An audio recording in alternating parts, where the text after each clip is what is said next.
have a treaty worse than the Treaty of Versailles, legalize aggression, legalize occupation, legalize everything that has been illegal till 14th or 15th of December 1971. I will not be a party to it. We will fight. We'll go back and fight. My country hearkens for me. Why should I waste my time here in the Security Council? I will not be a party to the ignominious surrender of part of my country. You can take your Security Council. Here you are. I'm going.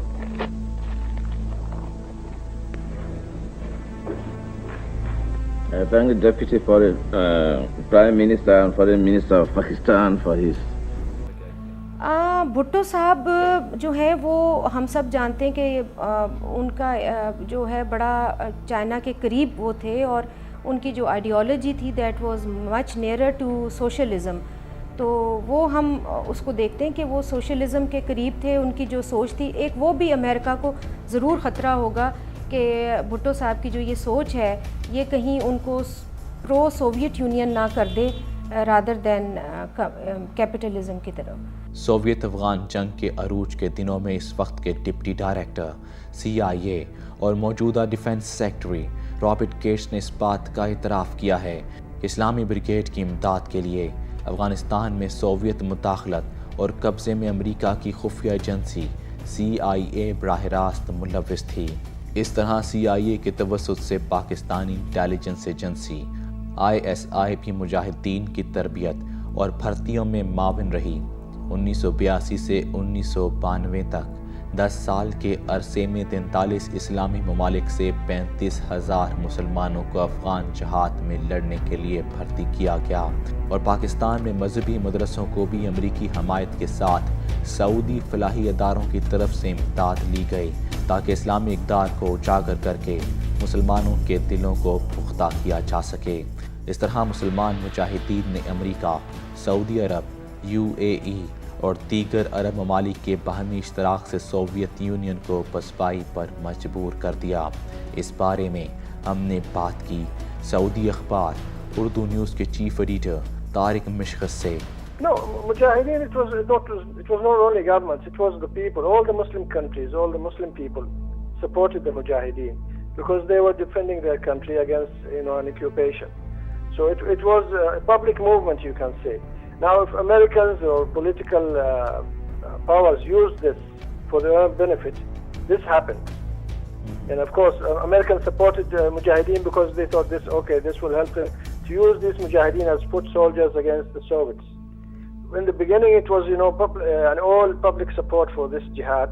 And even Saudis went there. They went, just for, some of them went for to give medical aid, to give assistance to their brothers, to bring, even Osama bin Laden, when he first went, he went just to be in charge of aid, to see what the Afghan brothers need, to build schools for them and hospitals.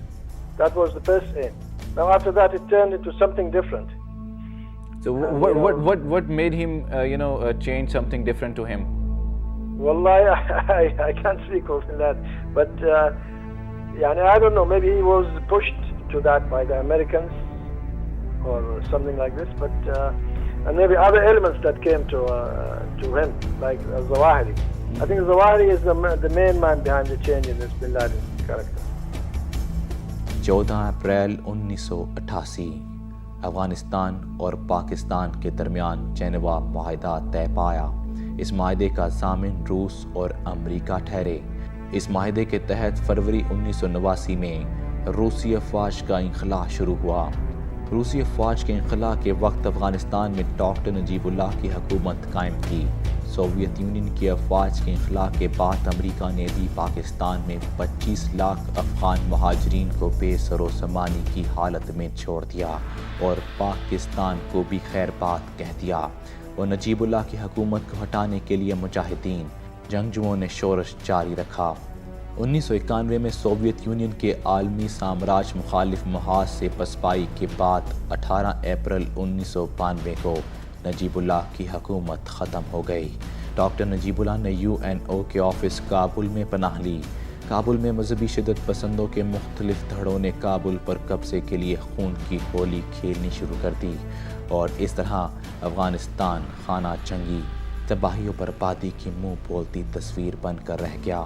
Doctor نجیب اللہ کی حکومت کے خاتمے کے بعد 2 سال کے لیے professor صحبت اللہ کی قیادت میں حکومت قائم ہوئی۔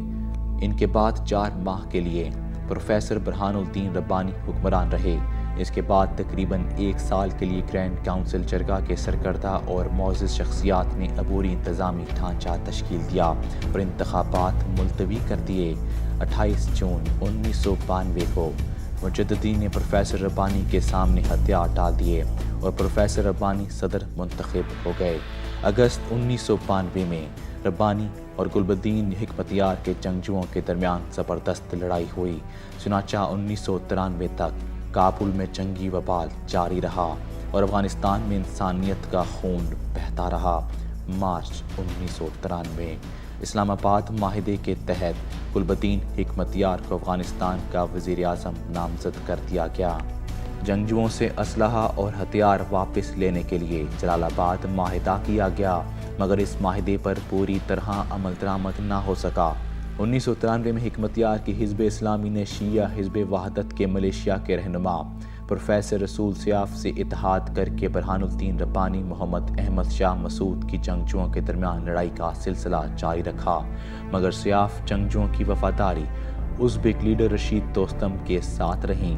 تاجک لیڈروں پروفیسر برہان الدین ربانی اور احمد شاہ مسعود کے جنگجوؤں نے شمالی مشرقی علاقوں کا کنٹرول حاصل کر لیا، جبکہ ملک کے باقی حصوں پر مقامی وارلارڈز نے قبضہ کر لیا۔ افغانستان میں خانہ جنگی اور انارکی جیسی صورتحال میں طالبان کے نام سے گروہ منظر عام پر آیا اور کہا جاتا ہے کہ ان طالبان کی اکثریت نے پاکستان کے مذہبی مدرسوں سے تعلیم حاصل کی، جن میں سے اکثریت کا تعلق افغانستان کے دہی پشتون علاقوں سے تھا۔ ان کے لیڈر ملا عمر تھے۔ طالبان کا نعرہ وارلارڈز کو اقتدار سے ہٹانا، امن کا قیام اور اسلامی شریعت کا نفاذ تھا۔ 1994 میں طالبان کی قوت میں اور اضافہ ہوا۔ طالبان نے قندھار شہر سے وارلارڈز کو اقتدار سے ہٹا کر اس کا کنٹرول حاصل کر لیا۔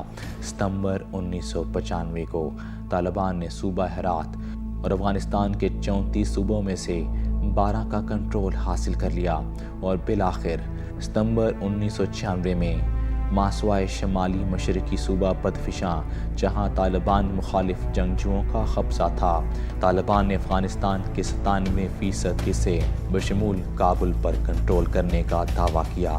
طالبان نے افغانستان کا نام اسلامی امارات افغانستان رکھا اور ملا عمر کو امیر المومنین نامزد کرنے کا اعلان کیا، اور طالبان حکومت کو 1997 میں پاکستان نے سب سے پہلے باقاعدہ طور پر تسلیم کیا۔